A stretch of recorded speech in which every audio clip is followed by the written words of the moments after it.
आप अभी निकले क्या कोर्ट से? मुझे टुकने कितने के लिए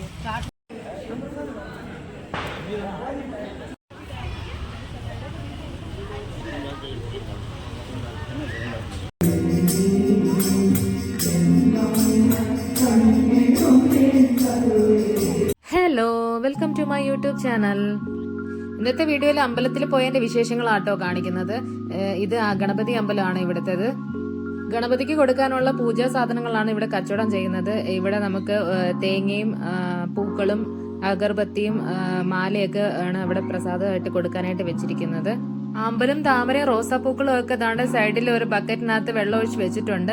എന്റെ കണ്ണ് നേരെ ദാണ്ട് ഈ മുല്ലപ്പൂവിലോട്ടായിരുന്നു. അതിൽ കുറെ നേരം പിടിച്ചിങ്ങനെ നിപ്പുണ്ടായിരുന്നു. അതിന്റെ വില ചോദിച്ച് അത് കേട്ടപ്പോഴേ എനിക്ക് അത് ഞാൻ പെട്ടെന്ന് തന്നെ എടുത്തിട്ടുണ്ട്. സാധാ മുല്ലപ്പൂവിന്റെ പോലെ അത്ര മണമൊന്നും ഇല്ല. അങ്ങനെ ഞങ്ങൾ അമ്പലത്തിൽ നിന്നൊക്കെ തൊഴുതിറങ്ങി വന്നു. അമ്പലത്തിൽ വീഡിയോ എടുക്കാനൊന്നും പെർമിഷൻ ഇല്ല കേട്ടോ, അതുകൊണ്ടാണ് അമ്പലം കാണിക്കാത്തത്. പിന്നെ നമ്മൾ നേരെ കിച്ചടി കഴിക്കാനായിട്ട് വന്നിട്ടുണ്ട്. ഞാനും അൻവിയൊക്കെ അവിടെ ചൂടായിട്ടുള്ള കിച്ചടിയാണ് അവിടെ കൊടുക്കുന്നത് പ്രസാദമായിട്ട്. അതൊക്കെ മേടിക്കാനായിട്ട് നിൽപ്പുണ്ട് ഞാനും അൻവിയും. ഒരു 6 മണി ആയപ്പോഴത്തേക്കാണ് ഞങ്ങൾ അമ്പലത്തിൽ എത്തിയത്. അപ്പോഴേ തന്നെ നല്ല ഒരു 8-9 മണിയുടെ ഒരു അന്തരീക്ഷമായിരുന്നു. നല്ല ഇരുട്ട് വീണിട്ടുണ്ടായിരുന്നു. തണുപ്പായതുകൊണ്ടാണ് ഇങ്ങനെ പെട്ടെന്ന് തന്നെ ഇവിടെ ഇരുട്ട് വീഴുന്നത്. കിച്ചടിയുടെ കൂടെ തന്നെ വേറെ എന്തെങ്കിലും കിട്ടുമെന്നുണ്ടോ എന്ന് നോക്കുമായിരുന്നു. ബക്കറ്റിൽ എന്തോ കൊണ്ടുവന്നേ നോക്കുമായിരുന്നു ചേട്ടൻ. അവിടെ കാർത്തിക്കും അൻവിയും പപ്പയും കൂടെ അവിടെ കിച്ചടി കഴിക്കുന്നുണ്ട്. കിച്ചടിയൊക്കെ നേരെ മേടിച്ചിട്ട് വണ്ടിയിലോട്ട് വെച്ചിട്ട് അടുത്ത ഞങ്ങൾ അയ്യപ്പന്റെ അമ്പലത്തിലോട്ടാണ് പോകുന്നത്. അവിടെ ചെന്നപ്പോഴത്തേക്കും ഭജന തുടങ്ങിയിട്ടുണ്ടായിരുന്നു. മണ്ഡലകാലം ആയതുകൊണ്ട് തന്നെ ഇവിടെ 41 ദിവസവും പൂജയും ഭജനയൊക്കെ തന്നെ ആയിരിക്കും. നമ്മുടെ ആക്ച്വൽ ശബരിമലയിലെ പോലെ തന്നെ 18 പടി ഇവിടെ ഉണ്ട്.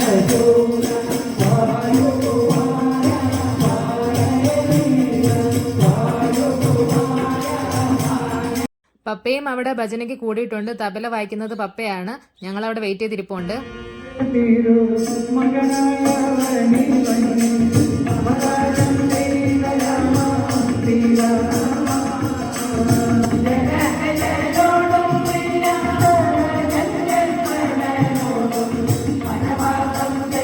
അയ്യപ്പന്റെ പാട്ടുകളൊക്കെ ചേർത്തുള്ള ഭജനയായിരുന്നു.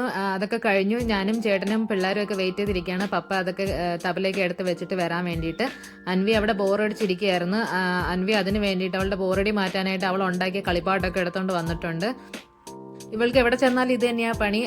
അവൾ ഉണ്ടാക്കിയ സാധനങ്ങളൊക്കെ എന്തെങ്കിലുമൊക്കെ എവിടെയെങ്കിലുമൊക്കെ കുത്തിക്കയറ്റി കൊണ്ടുവരും. ഞങ്ങൾ പക്ഷെ കാണത്തില്ല. അവിടെ സ്ഥലത്ത് എത്തിയിട്ട് ശേഷമായിരിക്കും ഞങ്ങൾ അറിയുന്നത് തന്നെ.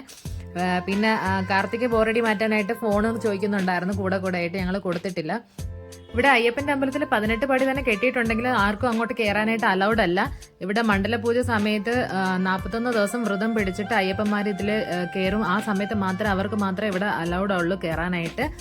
അങ്ങനെ ഭജനയൊക്കെ കഴിഞ്ഞ് ഓരോരുത്തരായിട്ട് ഇറങ്ങിക്കൊണ്ടിരിക്കുകയാണ്. പരിചയമുള്ളവരൊക്കെ തമ്മിൽ അങ്ങോട്ടും ഇങ്ങോട്ടും ഒക്കെ സംസാരിക്കുന്നുണ്ട്. ഞാനും ചേട്ടനും പിള്ളേരും ഒക്കെ അവിടെ വെയിറ്റിംഗിലായിരുന്നു പപ്പ വരാനായിട്ട്. പപ്പ അവിടെ തബലയൊക്കെ എടുത്ത് വെക്കുന്നുണ്ടായിരുന്നു. അങ്ങനെ പപ്പയും വന്നിട്ടുണ്ട്. ഞങ്ങൾ അങ്ങനെ വെയിറ്റിംഗിലാണ്. അടുത്ത വെയിറ്റിംഗ് എന്ന് പറഞ്ഞു കഴിഞ്ഞാൽ അവിടുത്തെ പ്രസാദത്തിന് വേണ്ടിയുള്ള വെയിറ്റിങ്ങിനാണ്. എല്ലാവരുടെ കയ്യിൽ നിന്നായി നോക്കിക്ക് ഓരോ പേപ്പറുകൾ കൊണ്ട് നടക്കുന്നുണ്ട്. കാരണം അവിടുത്തെ ചൂട് പായസത്തിന് വേണ്ടിയിട്ടാണ്. അമ്പലത്തിൽ നിന്ന് കിട്ടുന്ന പായസം അത് അവിടെ തന്നെ വെച്ച് കഴിക്കുന്നത് ഒരു പ്രത്യേക ഫീൽ തന്നെയാണ്. എല്ലാവരും തന്നെ ഓരോരോ പേപ്പർ കയ്യിൽ വെച്ചിട്ട് വെയിറ്റിംഗിലാണ്. തണുപ്പൊന്നും വലുതായിട്ട് ഇല്ലായിരുന്നെങ്കിൽ ഞങ്ങൾ ഒന്ന് ഡെയിലി അങ്ങോട്ട് വെച്ച് പിടിക്കാമല്ലോ എന്നാണ് വിചാരിച്ചിരിക്കുന്നത് അമ്പലത്തിലോട്ട്. കാരണം ചില ദിവസങ്ങളിൽ നമുക്ക് അവിടുന്ന് കപ്പയും കഞ്ഞിയൊക്കെ കിട്ടും. അതൊക്കെ കഴിക്കാമല്ലോ. ഗണപതി ഒരുക്കുന്ന എനിക്കൊരു പങ്ക് കിട്ടിയിട്ടുണ്ട്. ഞാൻ അവിടെ കിടന്ന് പരതുവാണ്. എനിക്ക് ഉണ്ണിയപ്പമാണ് ഇഷ്ടം.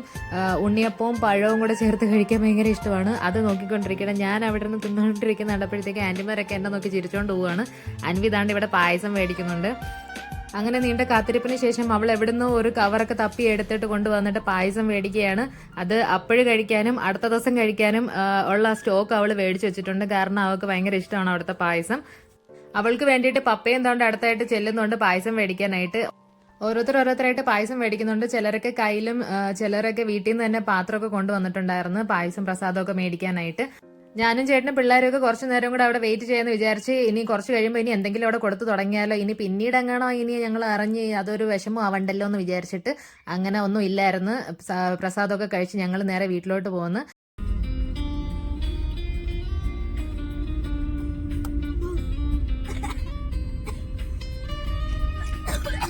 അടുത്തൊരു വീഡിയോയ്ക്ക് വേണ്ടി വരുന്നവർ എല്ലാവർക്കും ടാറ്റ, ബൈ ബൈ, സീ യു.